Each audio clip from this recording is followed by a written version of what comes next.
Okay, I'm back for part 2 of, let's say, the cosmic justice. So on the last video, I was talking about how creation of nothing is an idea that kind of popped up in the 2nd century AD, and that before that, everybody thought the waters were eternal, or if they didn't think it was waters, they thought primal matter, whatever it was eternal. Even Plato has this idea of the eternal forms, and that the world was made out of matter. But then in the 2nd century, you have these the early church fathers, bishops, who were like, trying to defend God's honor against philosophical attacks. And so they're saying God is, he's not bound by anything. Like in the Greek world, it was something like fate, it's not bound by anything that would, would limit him in some way. And so he's the author of everything. He makes all matter, all the rules, in rules, it's important to understand the rules are like in the nature of the stuff he made. So that's the issue, is like, he made the stuff and the rules that govern it. And the rules are like incarnate in the stuff. They're part of the fabric of it, how it works. And then if you didn't make it, then those rules will have been eternal too. They're just in the stuff, right? Like it's just the way it is. So then I said I was in a class at Yale where this kid pointed out, and he's just making an argument that a lot of atheists make, and it's that the problem of evil. If God can do whatever he wants, then why didn't he just not have the problem of evil? And the typical Christian response is, without the problem of evil, you can't learn anything, you can't grow, you can't have agency, all that stuff. And the guy's like, well, if God can do whatever he wants, then why can't he do that stuff? And then, the response is, well, that's illogical. And it's like, well, if God can do whatever he wants, why can't he be illogical, right? Okay. Why can't he just do whatever? What's limiting him? And so what happens actually is that other Christians, even the Christians who believe in creation out of nothing, come up with limits on God. So I want you to be aware of this, because we, as members of the church, we get criticized a lot by other Christian faiths for our belief in, that matter is eternal, because it's, and the main reason why is, well, that limits God. But every Christian puts limits on God. What they do is they'll say, well, God can't be illogical. Okay, that logic is a part of like his eternal nature. And so what they do is they say, God can't change, he can't contradict himself. And so if it's a part of his nature, then he has to be consistent with his own nature. Okay? And what they say is something like logic, like the logos is the root word for logic. Jesus is the word, he's the logos. The word is in Greek is logos, or logic. So like he is the logic of all things, in a sense, you could say, and it's eternal, and it's built into his DNA, into who he is, his nature. And so he can't contradict himself, he can't change. So what they're doing is they're saying that the rules are internal to God, okay, and that he can't change them. And then so they're grounding eternal reality in God. And so what that does is that ties into in my view at least, the way I understand it, is that ties into the move towards Trinitarian theology, is because God starts to become more and more like nature. So this stuff here, God starts to be kind of like this stuff here. He's an unidentifiable substance who's simple and unified, and it's beyond comprehension. He's infinite and eternal. All these rules and principles are just in his nature, and he can't do it any other way, because he can't change himself.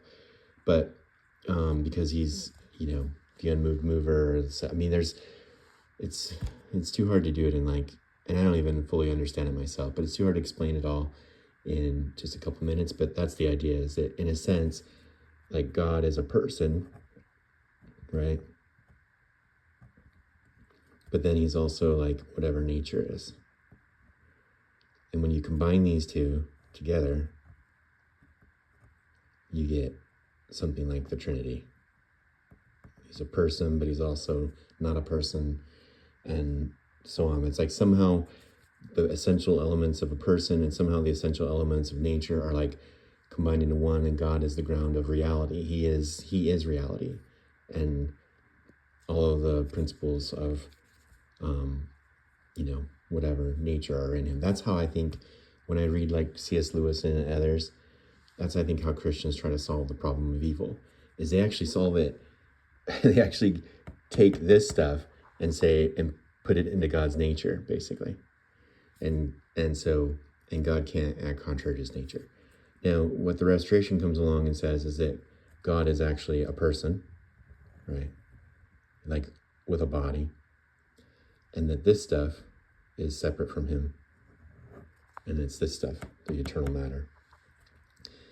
And so there are limitations. Well, actually, and this stuff is a part of God, we would say in our theology too, because God has a body, both spirit and physical body are made of matter, made of this stuff.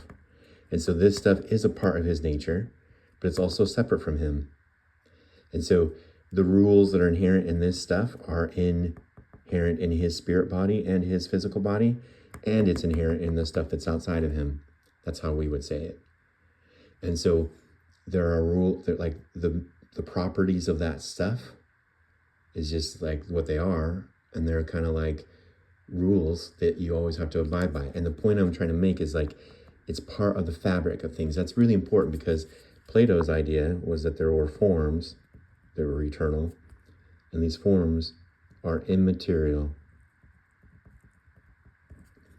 And so they're just kind of like ideas, concepts. And I've always struggled with that, because if it's just an idea or concept, why can't you just change it, like on your own? Why can't you just like going back to the God who made everything out of nothing, why can't he just, if he made the forms up and they're just ideas and concepts, then just change it. Just change the idea or the concept. It's immaterial. It's not part of anything. It's not in the fabric of anything. It's just an idea. But I think what the Trinitarian idea does is it puts this stuff in his nature that combines all this stuff together. You could say it's like it combines all this stuff together. And what we would say is that God is a separate being who has this stuff in his spirit matter and his physical matter, and that there aren't, that the ideas are like a part of the matter. And so the way an example I'll give is that we're told that intelligence is eternal, and intelligence is light and truth. Okay? I don't know totally what that means, but I do know at least it has these qualities of light and truth. So if it has those qualities, those properties, the characteristics, whatever the right word is, if that's its essence, then let's say, what would happen if you introduced the opposite, dark and falsehood? What would happen is, we don't really, what the scriptures tell us, actually, that's what sin is. That's the problem of sin, is that darkness hurts, would hurt something that's a being of light. That falsehood would hurt something that's a being of truth. And so but it's because that's your nature. It's in the fabric of things. Okay. And this is why I think Alma can say that punishment is as eternal as the life of the soul, is because it's just part of, if you're a soul, if you're a being of light and truth, and you do something that's opposite of your nature, then you will suffer. So, because you're doing something that doesn't fit with who you are, right? And that causes friction or pain or wounds. The Proverbs talks about how sin creates a wounded soul. Okay, or like an example would be like Harry Potter, where Voldemort has to create the Horcrux, and to do that, he has to kill, and because every time he kills, it tears his soul. He gets a little piece of his soul, and he can put it in the Horcrux. That's actually like an idea that you could say is biblical, or even in our theology. It's like in the nature of things. What J.K. Rowling was saying is that murder is contrary to the nature of a soul, because a soul is life, right? At its core, it's the breath of life. Like it's, God breathed into Adam the breath of life, and he became a living soul. And so if you do the opposite of life, which is murder, kill, then you're hurting not only the person you're killing, but yourself, because you're acting contrary to your true nature. And that's the idea I'm getting at, okay? So then in our theology, this stuff is eternal. And what is the basic characteristic of it? Well, we don't really know. I mean, there's some statements and stuff from Brigham Young and Joseph Smith and others, and there's stuff in the scriptures. But one of the things that I've done is I've said that if you read the Genesis story, the symbol for this stuff is water. And so what are the properties of water? Maybe water can give us a typological or a symbolic way of trying to understand the nature or properties of the matter that's eternal. And water, it takes the shape you give it. So it can be formed, right? But it has to be formed by, so like when in Lehi says there are things to act and things to be acted upon, this stuff is acted upon, and there's a actor, an agent, and the agent is the intelligence. So intelligence acts upon this, and this takes the form that the intelligence gives it. Takes the form it's given. Okay? And that means that it has that property inherent to itself. It's in the fabric of things, that it just gets the shape it's given. It takes the shape it's given. It also, in the story, when God speaks, when the intelligence of all intelligence speaks into the water reflects back to him what he speaks, right? So every action or word, there's an equal and opposite reaction. And that's water does that. Water reflects back. So it takes the shape you're given, it reflects back. And this is actually in a lot of stories. Like I'm going to use, again, Harry Potter. Like the Pensieve that Harry Potter goes to look at memories from the past. It's always like a pool, like it's a little laver of water, right? And he looks into it and sees things because water reflects back. Galadriel's mirror from Lord of the Rings that Frodo looks into when he visits her is basically a little laver of water, and he looks into it and it reflects back to him, things. When it says that God dwells on his throne in the book of Revelation and he looks down at his feet, there's a sea of glass, So there's something like water that reflects back, because glass reflects back to him. And the earth is basically described as a Urim and Thummim, which is a sea of glass, and it reflects back to him things. He sees the earth in its sanctified state and in its holy state, and it's like a Urim and Thummim. It reveals things to him. Those are just a couple examples. That just ties into this idea that it's made out of this stuff that just inherently, whatever you send into it comes back. And that's Alma 41 that talks about whatever you send out comes back. That's Newton's third law. That's quantum mechanics. Like, is this stuff, like the double slit experiment I've talked about, is a particle of light a particle or a wave? Well, it depends on how you observe it. Depending on your observation, it becomes a particle, and depending on your observation, it looks like a wave. So it's kind of like the intelligence that's looking at it, depending on how it looks at it, it reflects back to it something different. Okay? And whatever you send out comes back. That's the Alma 41 thing.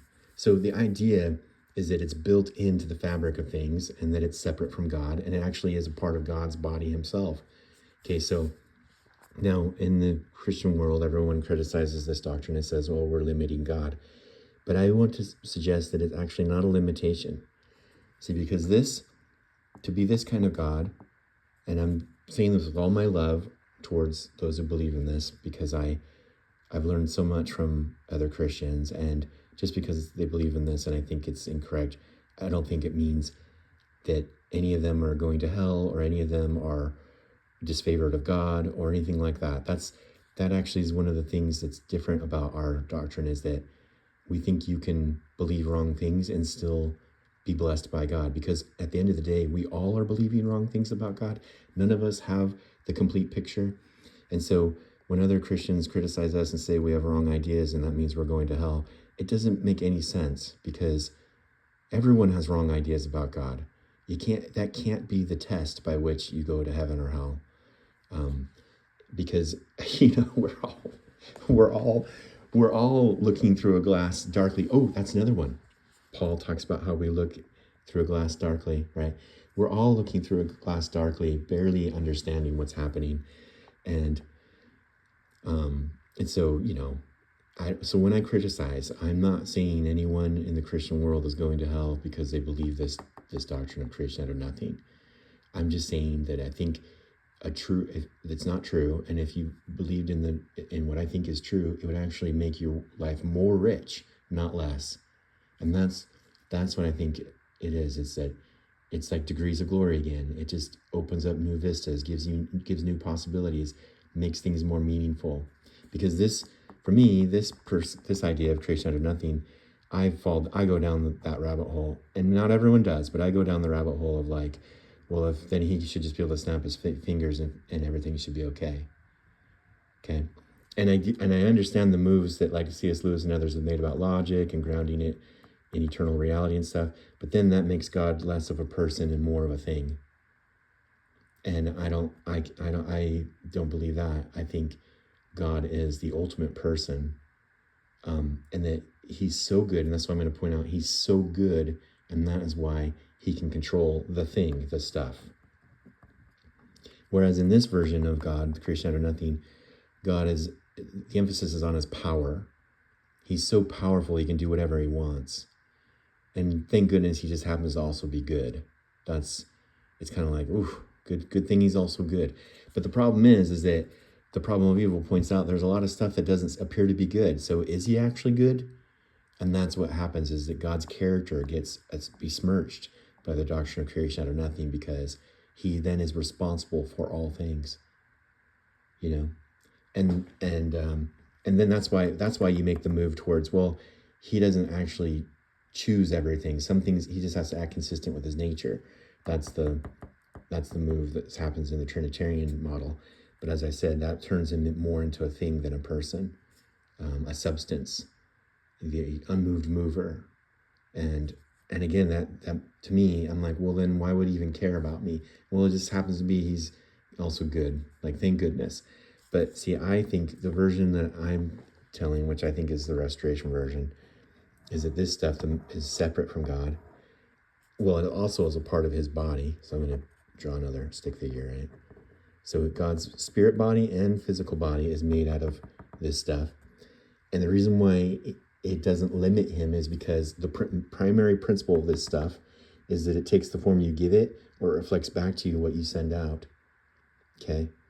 And so this stuff then doesn't capture you unless you're really bad at sending stuff out. Unless your thoughts and words and actions are bad. Then this stuff, if they are, then this stuff will reflect bad back to you. But if it's not, then if it's good, then it'll reflect back good things to you. And that's the story of creation, I'm saying, is that God spoke into this stuff goodness, basically, because after every day he even says, and God saw that it was good, right? He was setting things up in a good way.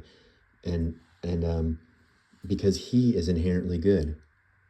Okay? And so the matter that makes up his spirit body, the matter that makes up his physical body, doesn't control him. He controls it through his goodness. Now, he controls the matter that makes up the world and the universe through his goodness. And that is actually what makes him so awesome, is because he can make a world that is good. Whereas you and I, when we're acting and sending out our actions into this, we end up getting trapped by it.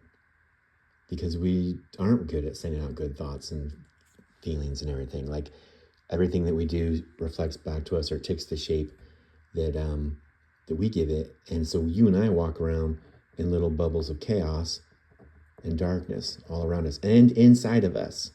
Okay? Because the matter that we're made out of now, spirit and physical, is reflecting back whatever we're sending out, or is taking the shape that we're giving it. Because the intelligence that resides inside of us is sending that out into the, so at least our immediate environment, even if you and I can't affect the larger environment of planet Earth or the universe, the immediate environment that we're made out of is reflecting back to us the words, thoughts, and actions that we send out, and it traps us. Okay? And according to the fall, Adam and Eve were put in charge of all of this stuff, and then when they were like deposed by the devil came in. There's horns on his head, right? And now he is controlling this stuff, and it's reflecting back to him his evil intent. And so the world groans with iniquity, as it says in the Old Testament many times, or in the Pearl of Great Price, like the earth cries out to God, like, when will I finally be clean from this iniquity? Because it's just responding back, doing what its nature is, which is to reflect back. And if the person in charge of it is no longer Adam and Eve, but the devil through the fall, then it's reflecting back fallenness. And our immediate environments are doing the same. So then somebody has to come into this, environment and create a new space in which this stuff reflects back goodness again. And that's the atonement. Christ comes down and wanders around inside of this environment, breathing into it new life, and also he descends into this environment one by one into everybody's bodies, right, in our personal experiences, and breathes into it new breath of life, so that now the matter that you and I are made out of and the matter that the world is made out of is reflecting back what Christ has done inside of it. And so that's why you and I have competing things, is because he hasn't totally kicked the devil out. That's okay. And the reason why he hasn't totally kicked it out is because we're in a test. Okay, we need to be tested. And so the devil still gets to breathe stuff in a little bit and breathe stuff into this environment, into us. But then through the atonement, Christ has done the same here and in this environment. And so there's now like two competing things reflecting back. Now, what the point I'm making is that this is a live connection too. It's not a one-time event. It's like a constant cycle of back and forth. And this is actually in the Garden of Eden story. Like Adam and Eve had to constantly eat food. God told them, you can eat of every tree but the one, right? Because the world was whatever they ate that was good would reflect back to them goodness. It's a cycle. This process. See, and those stories about eating fruit or everything, they're just part of this idea. Everything at some point you're sending out an action and you're getting something back, and it's a constant cycle. And so if you ever get bad at doing this, then it will fall apart, which is why in the book of Alma can say, if God were to cease to be God, then like everything would fall apart. Like if God were to stop being so good and just, then this world would stop reflecting back that goodness, and it would only reflect back like whatever the devil is doing or whatever we're doing, and it would fall apart. It would disintegrate. It would reflect back disorder and death and disease and corruption and whatever else. Okay, so like it's a constant flow. It's not static. That idea of staticness comes from Greek philosophy, the unmoved mover, and a world where like everything is permanent and never changes. That's Greek philosophy. But in the philosophy I'm suggesting is that it's dynamic, and that the only reason why it can continue on in goodness is because somebody is sustaining it in its goodness. And that person that's ultimately sustaining it in its goodness is God. And so this view of reality doesn't limit God. It actually exalts him. It shows, what kind of a being do you have to be from moment to moment, to be able to sustain everything with goodness? So that reality is constantly reflecting back goodness. Like if God stopped doing that, then the only experience you and I would have are the experiences that you and I are putting out there, and the devil or other spirit beings running around. And so God has to be the one that constantly is flowing goodness into this reality and making it reflect back good things. And that means from moment to moment, God has to be incredible. He not only has to be so good to be able to do that, he has to do it on such a scale, because it can't just be like us where it's localized around us. He has to sustain the whole thing. Okay, and so that's what makes him amazing. It doesn't limit him. It shows you that he's not this guy that I think is arbitrary, creating out of nothing and just doing whatever he wants. If he can do whatever he wants, then why is there any evil? It's this guy who battles on a day-to-day basis to provide for his children. He's the ultimate father. He's the ultimate, like, man of strength. He's the ultimate, like, awesomeness, because he is battling on a day-to-day basis to sustain all of reality. Battling by being a good person, by doing the good so that reality will reflect that back, or it'll take the shape of goodness. Okay, so when we were cut off from God through the fall, okay, then this starts to reflect back only the stuff that's down here by these fallen people and the devil. And so Jesus comes down into this realm, and he doesn't come down in the fullness of his glory, because if he came down in the fullness of the glory, reality isn't ready for that yet, and it would undermine the test.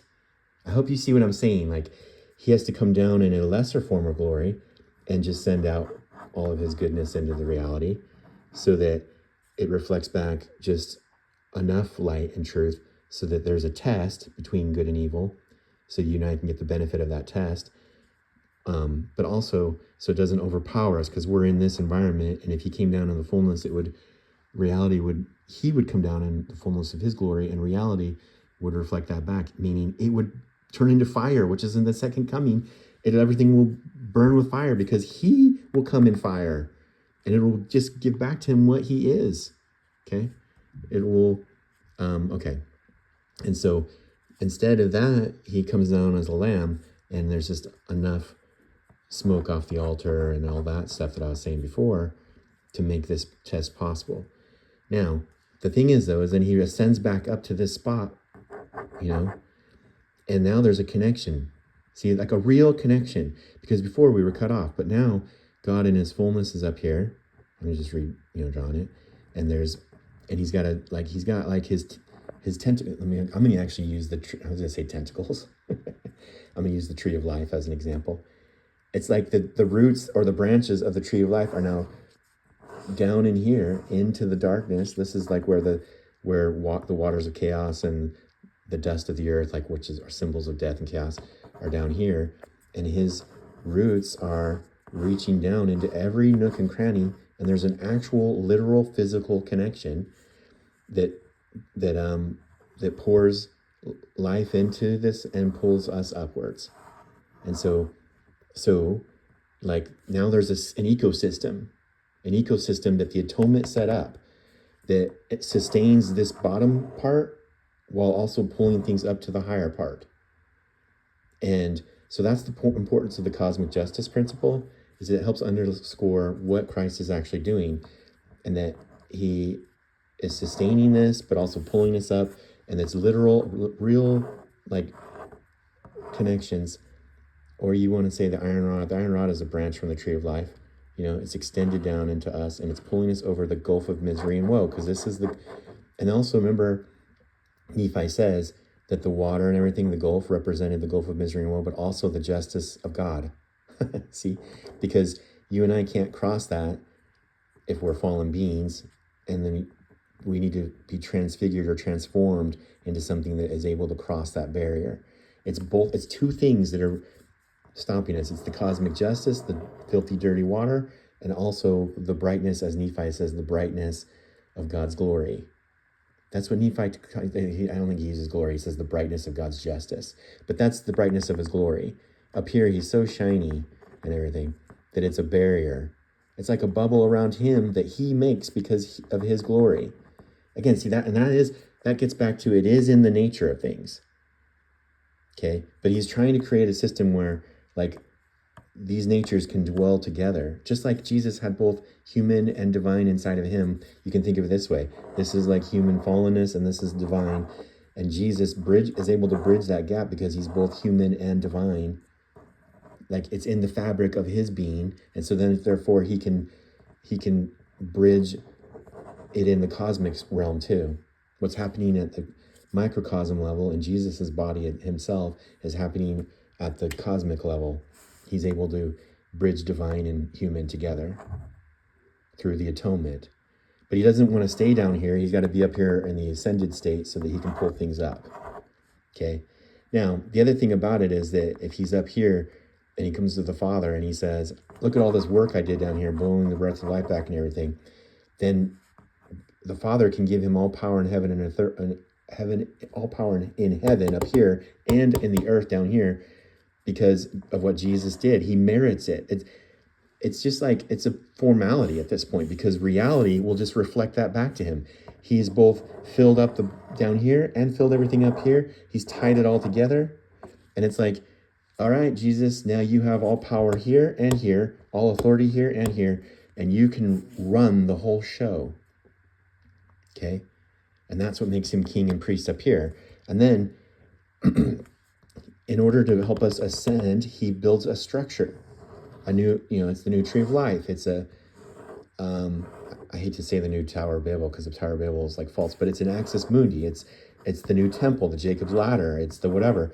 And that consists of prophets and apostles and pastors and teachers and evangelists and the gift of the Holy Ghost and ordinances, baptism, gift of the Holy Ghost, endowment, all the stuff. It's like a ladder, step by step, line upon line, grace upon grace, until we can ascend and go past the veil, the barrier again, and into the presence of God. And now the veil is not just, it's been transformed. It's not just a gulf of misery and woe. It's Jesus's body itself. You see, the symbology here isn't just for symbol's sake. It's reflecting what reality is. If the veil is the gulf of misery and woe and God's glory and everything before Jesus' atonement, but once it's Jesus as his atonement, the veil becomes his body, meaning, I just told you, his body has like elements of the lower realm and the higher realm. And so it connects the two together. It's like the place where those two things meet, where the lower realm and the upper realm meet is in his body. And so through his body, he can transmit all the stuff to the lower realm and pull everything up to the higher realm. It is like a membrane. A veil is a membrane, right? And membranes in science, like in biology and stuff, they like pass things through them, right? And you and I have to get to the point where we're ready to pass through the veil into this higher state of existence, into glory. And the way we do that is through the structure he set up called ordinances and covenants in the church and the temple and everything.